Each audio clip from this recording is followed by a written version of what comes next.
So at the moment, action cams are coming from everywhere and everyone with varying prices and build quality. Luckily though, Xiaomi, a company better known for making high quality smartphones and tablets, has recently launched their own action cam without sacrificing quality or a budget-friendly price tag. Now, just a quick side note about the contents of the box I received. Mine is the travel edition, so the box is a bit bigger than normal to make room for the selfie stick. But other than that, all you get is some documentation in Chinese, which doesn't help me any.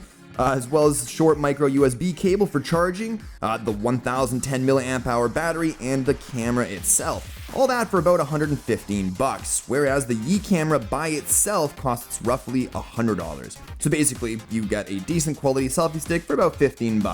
Nothing more, nothing less. Now the Yi cam I received is white, but I've seen another version in like a teal and yellow color, which I'm not really a huge fan of. The whole exterior shell is plastic, so no rubber or any soft touch materials here, just good old-fashioned hard, brittle plastic. So briefly going over the ports and buttons, on the front next to the camera lens is the multi-purpose power button, which also switches between photo and video modes, and has a bright LED ring around it to indicate battery life. The top has the photo shutter button, which also acts as the video record button with a red LED indicator next to it to let you know when you're recording or not, and next to that is the microphone. There's nothing on the right side, but on the left we have the Wi-Fi toggle button with a blue LED indicator light above to let you know when the Wi-Fi is on or off. On the back we've got two covers. The one on the left is where all of our ports and slots are housed under, so we've got micro USB for charging, micro SD card slot which can take up to 64 gigabytes. A little bit disappointing there. Mini HDMI port, if I'm not mistaken, or is it micro? I can't remember with all these ports these days. Anyways, lastly, on the bottom we have our standard tripod threading, as well as, and I'm really not sure why it's there, another LED indicator letting you know, of course, when you're recording or not.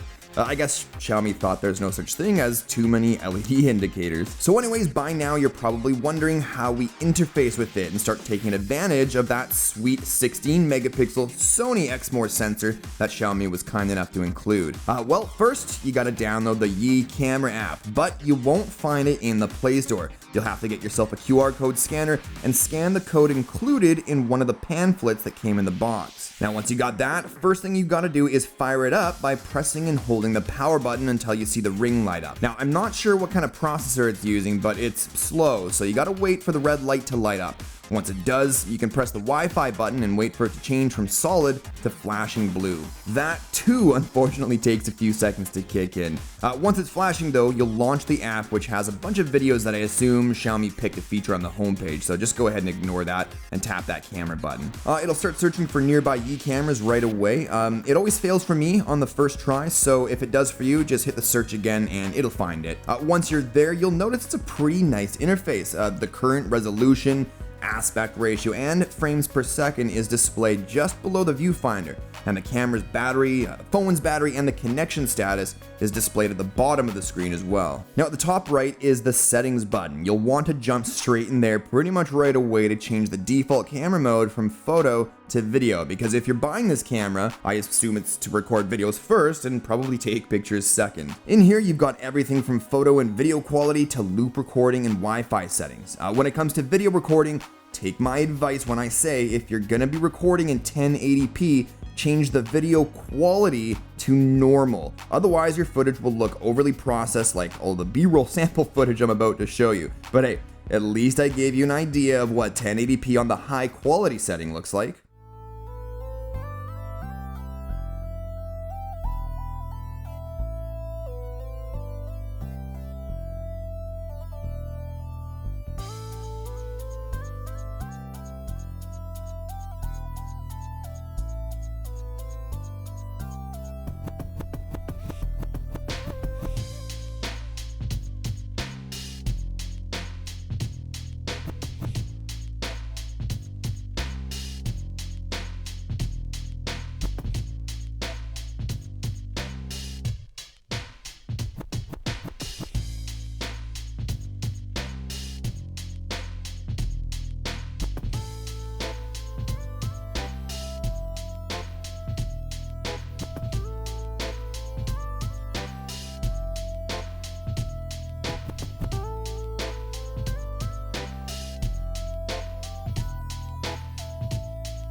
Can't really tell when it's recording or not because the LED lights are really dim on the when you're outside. Anyways, I'm just out here filming at 60 frames a second at 1080p to give you guys an idea. I just did a software update, so I don't know if that's going to help or not, because when I did my previous 1080p 60 frame per second test that you guys didn't see, it wasn't too impressive. So I'm hoping once I get back home and check this out, it's quite a bit of an improvement. The sun is going down, as you can see. It's kind of behind those trees back there. I'm not sure if you guys can see that or not, but anyways, taking the dog for a walk.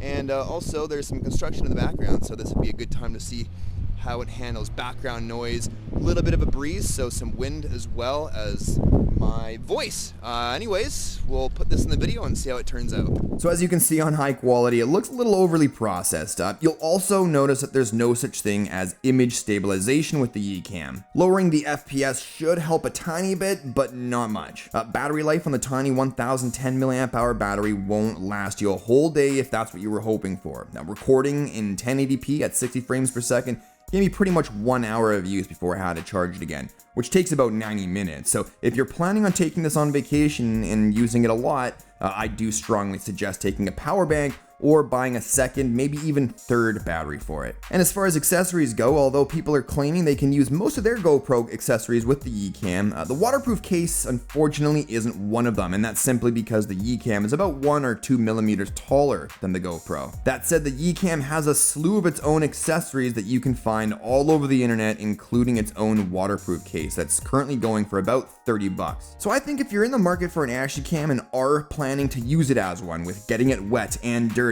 but don't have the money for a GoPro, the Ecamm is a perfect option, but I'd suggest investing in at least both the waterproof and silicone case as well as the bicycle mount, which altogether will set you back around 50 to 60 bucks for a total of around $160 for everything you need, including the camera, which I think is a pretty damn unbeatable deal. Anyways, I'll leave a link to pandawheel.com, which is where mine was sent to me from, as well as a discount code that pandawheel.com gave to me to pass along to you guys. But the discount will expire in about 3 to 4 weeks, so you might want to make that purchase sooner than later. Well, anyways, I hope you liked this video. If you did, do me a solid and tap that like button, and if you're new here, maybe hit that subscribe button to stay up to date with all my reviews. But thanks as always for watching, and I'll talk to you all in the next one. Cheers.